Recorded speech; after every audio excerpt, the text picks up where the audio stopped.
Hello, what's up mga idol? So this is Mark Anthony Roscas ng Mark TV. So sa video natin ngayon, mag-unbox tayo dito ng R-Top. Siya yung pangtanggal ng blackhead saka whitehead sa muka. Yan, si R-Top Mango Blackhead Mask ang tawag dito. Yan.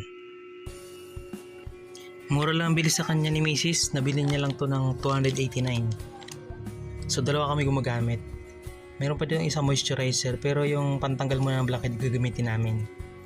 Yan, so lagay na rin si misis ko kanina. Na-upload ko na sa YouTube niya. So ako naman gagawa din ako ng vlog ko tungkol dito.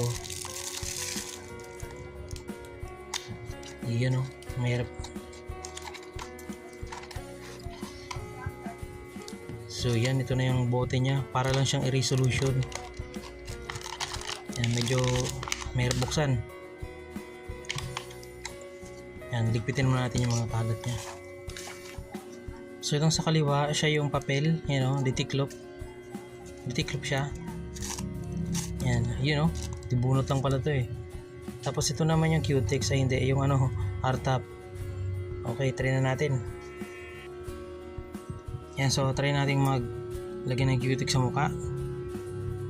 Yan. Okay, so try ko lang mag-harvest dito ng whitehead saka blackhead. Yan, nahawa na ako kay misis. Saka maganda rin yung nalagaan na yung mukha natin. Pensya na guys kung medyo hirap ako sa paggawa ng video kasi pause ako. Kakanta ko lang kagabi. Birthday ng bayo ko. Yan. Yun o.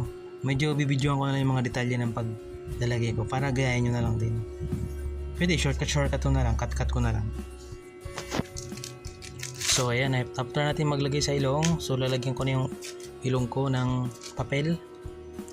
Ayan o, medyo malagkit talaga sa mapdi siya sa balat. Ayan, so lagyan lang natin siya dyan, patagalin natin mga 15 minutes. Ayan o, pero gusto ko rin malagyan yung ilalim ng ilong. Ayan, kadalasan kasi ibabaw lang nilalagyan nila, yung mga nakita ko sa TikTok sa Facebook. Lagyan din yung ilalim ng ilong, yan yung ilalim. Lagyan din. Wala, banlag na ako. Yun, yan, lalagyan ko yan. Yan, tingin nyo. Magkakat lang ako dyan. Isa pang tira. Huwag mo lang masinghot, mapdi yan. Yan, yung gilid lang. Tapos, yung papel, ikakat ko na lang siguro yung papel. Ayan, pakita mo sa camera. Pakita mo. Ay, hindi ko pinakita. Kala ko nakita sa camera. Ayan, banlag na naman ako. Ayan o, masisinghot ko na. Wala na akong daanan ng hangin. Meron pa naman o. Yun, binaba ng konti para makahinga. Yun. Okay. So yan, sa pisngi naman, may nakakapa kasi ako dyan, medyo matigas-tigas. Parang may bato. Okay. Pahid lang. So medyo ingat nga lang sa pagpahid kasi may nalalaglag eh. Nalalaglag yung ibang kinukuha ko. Yan o. Kita nyo naman, may mga tagyawat ako dyan. Walang filter yan. Hindi ko talaga nilagyan filter yung pag video ko ngayon para makita nyo yung yung totoong ako. Kasi kadalasan sa video ko may filter. Yan o. Yan. Yung kanto na yan, yung may buto dyan. Meron din yan. Okay, so pa-fast forward ko na.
moments later.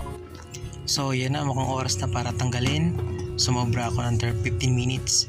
So dapat 1:15 ko ito tatanggalin. Kaya sumobra ako mag-alas 2. Mag-alas 2:30 na. So pagdating dyan idol, medyo masakit na. Sumobra kasi yung ano ko pagpapatuyo eh. Yan, medyo mahirap na siya bunutin. Ayan o. Dapat 1:15 ko siya babalikan. Eh ayun, nabalikan ko siya ng 1:28. Yan, medyo masakit na yan. Halos sumasama na yung mga buho ko sa mukha.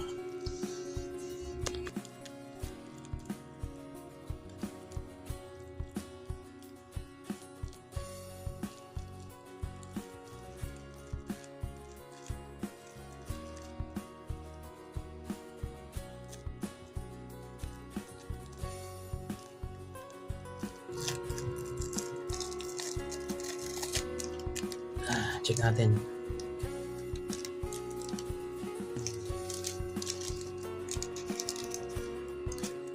Meron siya, may blackhead saka whitehead, pero marami rin pala. Maliliit lang kaya hindi halata oh. Nako, kasama yung buhok. Dito na lang.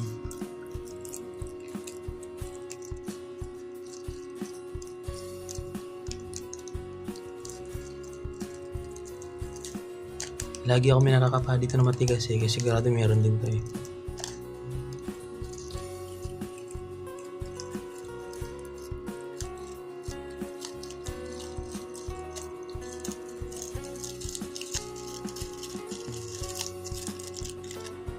Meron din kaso maliliit.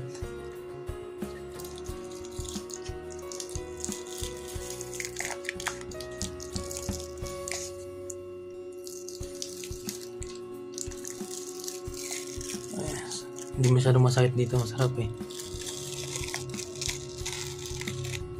Marami. Maliliit din pero marami. Tapos may mga blackhead din siya oh.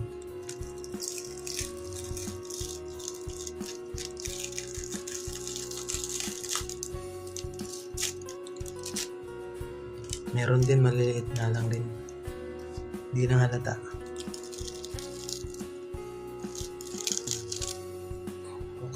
Kasama yung buhok.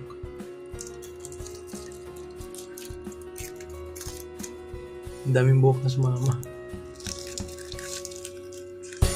Ito marami ito sigurado.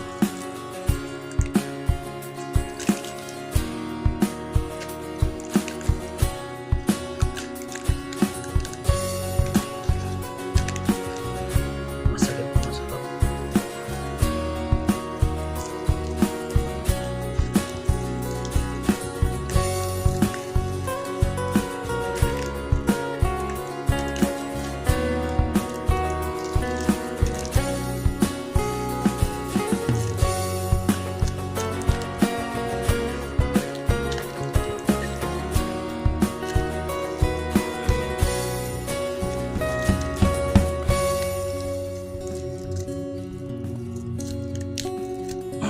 Ito marami oh.